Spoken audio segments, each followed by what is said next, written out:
Alexandra Raffaini é coordenadora da pós-graduação em Medicina Intervencionista da Dor do Hospital Israelita Albert Einstein. É médica da equipe de tratamento da dor da Divisão de Anestesiologia do Hospital das Clínicas de São Paulo e do Instituto do Câncer do Estado de São Paulo.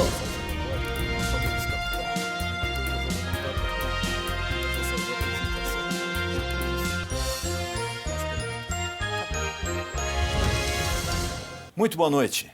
Hoje nós vamos conversar sobre a dor, exatamente, a dor. E a nossa convidada é a doutora Alexandra Raffaini. Ela é especialista em tratamento da dor. E o tema não podia ser outro, né? Intervencionista da dor. Doutora, boa noite, obrigado por ter aceito o nosso convite. Boa noite, obrigada a vocês pelo convite, muito feliz de estar aqui com vocês. Dor, né, doutora? Costumam dizer que só quem tem é que sabe avaliar, né? O que é ter dor, ou ter dor muito forte, ou ter uma dor contínua, né? Às vezes a gente fala, hoje estou com dor de dente, é horrível, né? Porque parece que não passa. Ou senão eu estou com dor porque eu machuquei o dedo, ou machuquei a mão.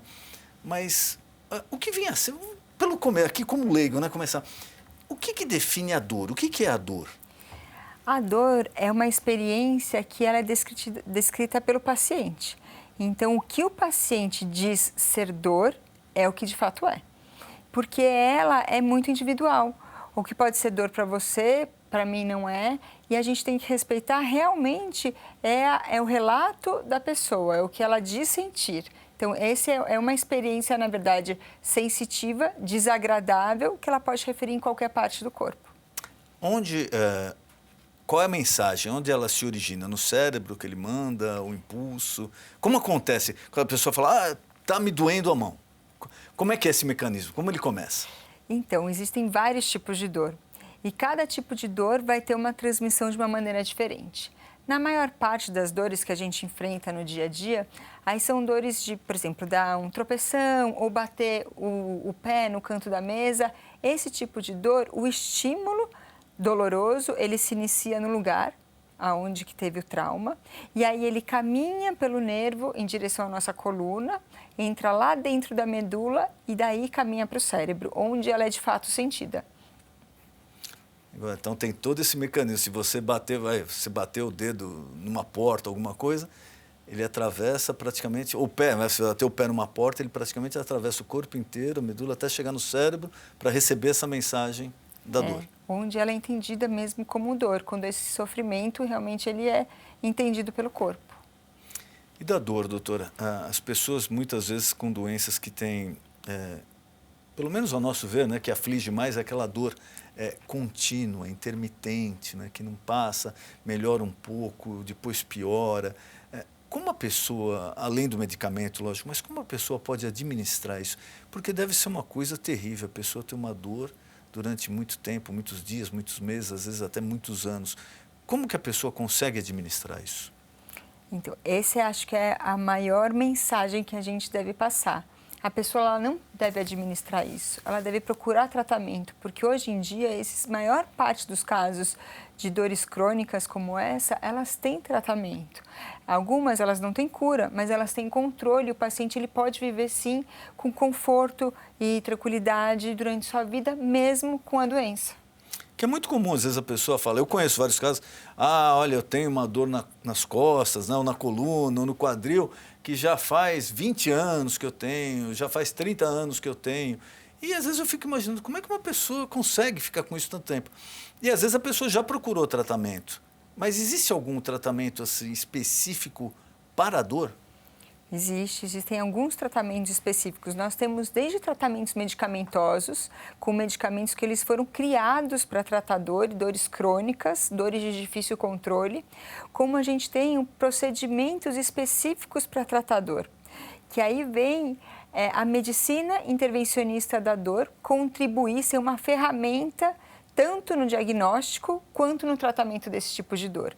Porque uma das coisas que acontece o grande desafio do tratamento da dor é a gente descobrir qual que é a fonte exata que está desencadeando aquele estímulo. Porque descobrindo o local onde está sendo a causa da dor é que a gente consegue tratar de uma maneira mais eficaz e até ficar livre dos remédios. Quer dizer, às vezes a pessoa está tratando já o efeito, né? eu estou com uma dor aqui no joelho, ele vai passar uma pomada no joelho ou alguma coisa, mas a origem da dor pode estar até num local diferente ou em um fator totalmente diferente daquele. E assim, por exemplo, uma dor na coluna, por exemplo, que é uma das dores mais comuns que existem, né? Ela pode vir da articulação da coluna, ela pode vir do disco intervertebral, que é aquele amortecedorzinho que fica entre as vértebras, pode vir do corpo vertebral. Então, vários locais podem gerar um mesmo sintoma, que é a dor lombar. Mas a gente só vai conseguir tratar de uma maneira eficiente se a gente descobrir qual é o local realmente que está sendo responsável pela transmissão da dor, pelo desencadeamento da dor. Existe alguma escala de dor, assim, na medicina, falando, olha, essa dor aqui, muita gente diz que a famosa pedra nos rins, né, que já afligiu, infelizmente, muitas pessoas, diz que é a pior das dores. Mas existe uma escala ou não? Das dores piores e as dores... Exato. Sim, existem as dores que elas são consideradas mais fortes, a cólica de rim é uma delas, a dor do trigêmeo é uma das dores mais fortes que existem. Desculpe, o que é o trigêmeo? Trigêmeo é aquele nervinho que ele inerva a face, então ele pode sentir uma dor. Quem tem essa dor chamada trigeminalgia, que é a dor do trigêmeo, a pessoa pode sentir uma dor que irradia para a testa, ou irradia para o nariz, ou irradia para a região da mandíbula. E essa dor é acompanhada de uns choques fortíssimos de curta duração, que são normalmente desencadeados quando ela fala, quando ela escova o dente. São fatores que desencadeiam uma dor fortíssima. Tão forte que nos Estados Unidos é conhecido como a dor do suicida. Dor do suicida. De tão forte que essa dor pode ser. E ela vem assim de uma hora para outra? Depois ela pode vir de uma hora para outra. A maioria dos casos existe uma compressão desse nervinho, e aí por isso que ele passa a mandar essas mensagens de dor, como um choque, uma fisgada nessa região da face. Normalmente ela é só de um lado do rosto, mas ela pode acometer também os dois lados. E ela é rápida? Vem e volta rápido? Dura poucos segundos, mas é lancinante. E aí ela, depois de algum tempinho, ela volta de novo. Então o paciente ele tem períodos livres de dor, mas no momento da dor, a dor é insuportável.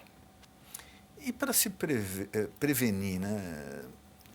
A gente aprende que tudo que pode ser prevenido, pode ser tratado antes, é mais fácil, né? Quando às vezes a pessoa começa a ter alguns sintomas de dor e ela tenta um tratamento ou caseiro ou com um amigo, eu já tive essa dor, eu fiz tal coisa, etc. Isso deve ser evitado? A automedicação é um grande problema no Brasil, né? Porque ela acaba expondo as pessoas a efeitos colaterais indesejados, a pessoa administrar a medicação de uma maneira errada, conservá-la de uma maneira errada, né? E até expor a interações medicamentosas.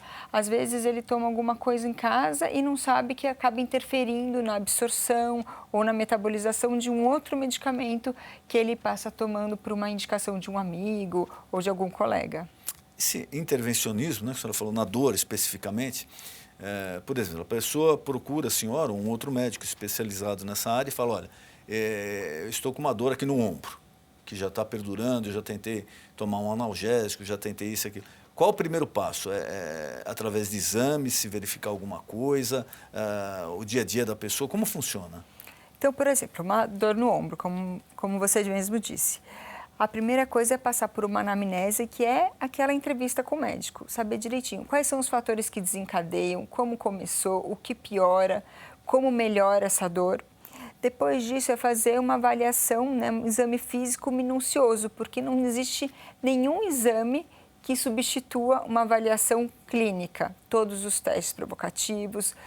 E daí sim pedir um exame que seja o mais adequado para a sua hipótese diagnóstica. Por exemplo, será que eu penso é uma artrose que está desencadeando essa dor ou uma neuropatia? São motivos que podem causar dor no ombro. Aí você pede um exame que pode contribuir, ajudá-lo, né, a fazer esse diagnóstico. Feito o diagnóstico, aí a medicina intervencionista da dor ela vai ter várias possibilidades de tratar de uma maneira, na maioria das vezes, de uma maneira percutânea. Então, como que é isso? São procedimentos feitos com agulha, que na grande parte das vezes não é necessário internação. Então, o paciente vai para o hospital e vai embora no mesmo dia para casa. E aí, com a agulha, você atinge o alvo, que é o desencadeador da dor, e interrompe essa transmissão de dor. Existe uma faixa etária que acontece mais esse problema da dor, com maior intensidade? Por exemplo, às vezes a gente imagina, por um recém-nascido, uma criança que ainda não fala, e ela está com dor. Como é que se descobre? Onde é que é a dor? Como é que se proceder com isso? Existem escalas específicas para crianças e bebês, também pacientes que não conseguem se comunicar. São escalas que aí eles vêm se está gemente, a expressão facial, a expressão corporal, que podem dar indícios para nós se ele está confortável ou não. Mas quando você pergunta para mim, né, qual que é a faixa etária que está mais suscetível às dores crônicas, realmente é a terceira idade. Se a gente for pensar que a maior parte dessas dores, elas são por causas degenerativas, que significa o quê? São causadas pelo envelhecimento, né? Aí problemas de artrose, degeneração óssea, etc. A população mundialmente está envelhecendo, né? O mundo está envelhecendo. E, consequentemente, lógico, as pessoas que precisam de cuidados vêm aumentando, porque está ficando mais velho e vai tendo mais problemas de saúde, isso é uma coisa natural. A dor na terceira idade, eu li recentemente que a pessoa, inconscientemente, ela vai se acostumando, né, um pouco com a dor. Ela vai aceitando, mas na terceira idade deve ser um pouco mais complicado, porque é muito tempo com a dor, né? Existe uma crença cultural, né, de querer se acostumar, de acreditar Exato. que a dor é normal e que a gente tem que suportá-la e que em um momento vai melhorar. E por que existe essa crença? Porque a maior parte das dores, que são as dores agudas, elas melhoram com o tempo. Então, quando você bate o dedão na mesa, dói muito naquela hora, com o passar dos dias vai melhorando. Uma dor pós-operatória, na maior parte das vezes, dói bastante nos primeiros dias, depois vai melhorando. A grande parte das dores, elas funcionam assim. Mas as dores crônicas não. E esse que é o grande cuidado que a gente deve ter. Porque se ela não for tratada no início, cada ano que passa, cada tempo a mais que passa, ela fica mais difícil de ser controlada. Essa é exatamente a minha próxima pergunta, era essa. Vai se agravando com o tempo e aí também vai dificultando o tratamento? Isso, porque a gente vai causando no corpo uma coisa que chama sensibilização. Então, imagina que a dor, ela é um alarme do nosso corpo para falar que algo está errado, né? Essa seria a função, assim, primordial da dor? É um alarme dizendo, olha, ali está com um problema. Isso é uma função de proteção da vida mesmo, né? Então, quando você se expõe a um risco, por exemplo, chega perto de um fogo e aí começa a esquentar e queima a sua mão, a dor ela é justamente o sinal para tirar essa mão do fogo para você não se machucar. Então, realmente é uma função protetora. Mas o que acontece na dor crônica é como se esse alarme protetor ele tivesse quebrado. E aí o corpo ele vai tratando o quê? De amplificar a dor. E isso é feito por mecanismos neuronais do sistema nervoso central, então, e periférico também, que ele amplifica a dor na tentativa de você se proteger. Como dizendo, não esquece de mim não, eu estou aqui e é um problema, precisa ser resolvido. Exatamente, só que às vezes o paciente não é tão simples quanto tirar a mão da chama, da vela, né? Exato. Outras medidas têm que ser tomadas, mas é por isso que com o passar do tempo, ela acaba sendo mais difícil de controlar, por causa dessa toda a adaptação do sistema nervoso central. A senhora mencionou, eu cheguei há muito tempo atrás, eu não me recordo se foi através da internet ou nos canais fechados da área, de casos de pessoas que não sentem dor e que é um risco para a pessoa, né? Que, inclusive, tem que se tratar. É uma doença genética. É genética? É uma doença genética de insensibilidade à dor e justamente o risco que se expõe por não sentir dor é tão grande que a sobrevida desses pacientes ele é muito mais curta. Exato, falavam exatamente isso na matéria. Porque eles têm muitas fraturas, ele pisa num caco de vidro e não percebe que está machucado, tem uma infecção e não percebe a dor. Então, realmente, a dor é algo importante para esse sentido. Não percebe nada. Coisas que doeriam na hora, teria uma reação, passa desapercebido. Ou é menor a dor? Nessa doença, passa desapercebido. Existe uma variação individual, né? pessoas que podem sentir mais dor, têm um limiar mais baixo para dor e pessoas que têm um limiar mais alto. Mas nessa doença é realmente como se não transmitisse o impulso doloroso. É um bloqueio desse impulso que ocorre? Isso, exatamente. E aí Não chega ao cérebro, então a pessoa não... Porque a gente não percebe a dor lá no local onde está machucado, a gente percebe no cérebro, né? Então, é como se não chegasse a informação no cérebro, então não tem como ser percebida. O tratamento, lógico, via particular, em médicos, hospitais particulares, deve haver já uma sofisticação maior, mas, de repente, o nosso telespectador que tem esse problema, mas não tem a condição de arcar com um médico particular, um hospital particular, a rede pública atende já nessa área? Atende, a gente tem serviços muito bons de tratamento da dor na rede pública, em hospitais públicos, em hospitais e escolas, tem equipes excelentes que fazem não só o tratamento clínico da dor, mas também a medicina intervencionista da dor. Tem esses recursos, desses procedimentos, desses bloqueios, para tentar também controlar a dor dos pacientes que eles não conseguiram ter a dor controlada com medicação, ou pacientes que tiveram muitos efeitos colaterais ou poucos efeitos colaterais, ou pacientes que não querem tomar medicação. Então, é um recurso que existe e existe também em hospitais públicos. O Brasil está bem adiantado nessa área em relação aos outros países? Está muito adiantado, sim. Em relação à medicina intervencionista da dor, o Brasil, eu coordeno a pós-graduação, né, de medicina intervencionista da dor, e a gente vem formando muitas pessoas muito bem capacitadas, com títulos internacionais. Então, a gente está realmente muito bem colocado e posicionado nessa área da medicina. Falando agora sobre dores fortes, né, as mulheres avaliam isso daí muito bem. A dor do parto, como funciona? A dor do parto é fortíssima, né? Naquela escala, ela está entre as mais fortes. Na escala, está na mais fortes. Mas uma coisa muito interessante na dor do parto. A gente sabe que ela é muito forte. Mas o que ela representa? Ela representa o nascimento de uma criança, né? A formação de uma família. Então, e a mãe, né, que está no momento do parto, ela sabe que vai ter um momento que a dor vai parar. Então, no momento que o bebê nascer, a dor vai parar e vai ter algo muito gratificante como recompensa. O que é muito diferente de outras dores crônicas, né? Inconscientemente, imagina, até a pessoa, ela arranja mais força para suportar aquela dor, né? Porque vai vir a recompensa, que é o nascimento, né, do filho. Exatamente, e ela tem um significado todo especial. O que é muito diferente, por exemplo, de uma dor oncológica, que ela pode ser, que é relacionada ao câncer, que ela pode ser muito menos intensa, mas ela pode estar associada para a pessoa que sente com a recorrência do tumor, Exato. Com o agravamento da doença. Então, existe, além da dor em si, da intensidade da dor, existe tudo que ela envolve, todos os sentimentos que ela traz, as preocupações, os medos, o medo dela nunca passar. Na dor do parto isso não existe, porque a gente sabe que um momento vai acabar. Uma hora acaba. E esse é o medo de grande parte das pessoas que sentem dor crônica. Será que eu vou ter que conviver com isso? Né? Será que ela vai me incapacitar? Então, além da intensidade da dor, outras coisas devem ser medidas, que é a perda da funcionalidade, é o que a pessoa não consegue mais fazer por causa da dor e o que ela representa, né?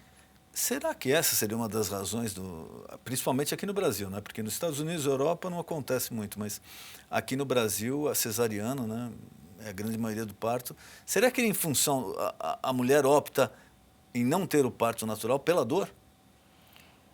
Acho que é um dos motivos, sim.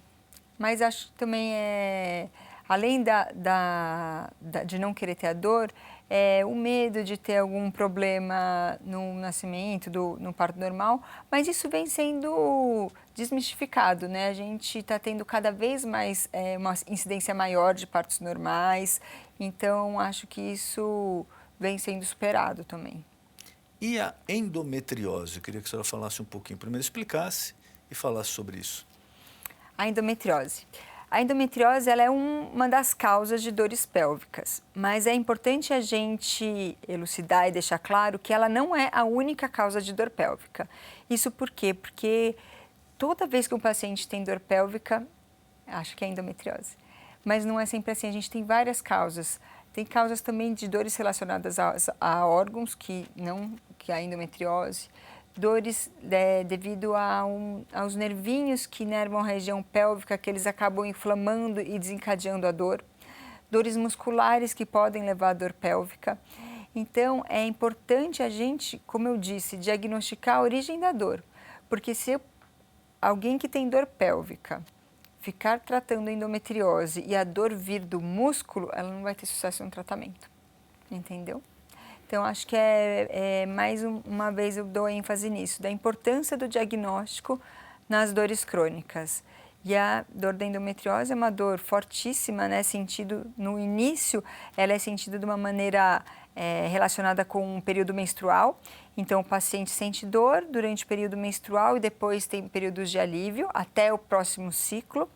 Mas depois de algum tempo, de alguns meses com dor, ela pode ficar constante. Por quê? Porque a endometriose ela pode causar fibrose no local, na região pélvica, o que faz com que a dor ela se mantenha aí de uma maneira constante e não mais intermitente. E a fibromialgia? Muita gente sofre, né, com esse problema e parece que é uma coisa que a cura está um pouquinho longe ainda, né? Mas como pode se proceder para pelo menos aliviar? A fibromialgia ela acomete mais mulheres do que homens, numa proporção de 7:1. Então, é uma doença bem mais comum em mulheres, muito incapacitante. Tem estudos mostrando, comparando a incapacidade gerada pela fibromialgia com a incapacidade gerada por dores de artrose, artrite, e observaram que realmente a incapacidade pela fibromialgia era bem maior. E, infelizmente, a gente não tem cura, mas a gente tem controle dessa dor, que ela é feita por medicamento, tratamento, acompanhamento psicológico e, principalmente, atividade física. Atividade física melhor, ajuda. É importantíssimo, é um tripé do tratamento da fibromialgia. Porque, às vezes, a pessoa com fibromialgia até se recolhe mais porque sente dor, então acha que vai ter mais dificuldade em caminhar ou fazer qualquer tipo de atividade física. E esse é o grande problema nas dores crônicas, porque muitas vezes é necessário o exercício físico, mas é muito difícil começar, porque a dor impossibilita de realizar o exercício físico.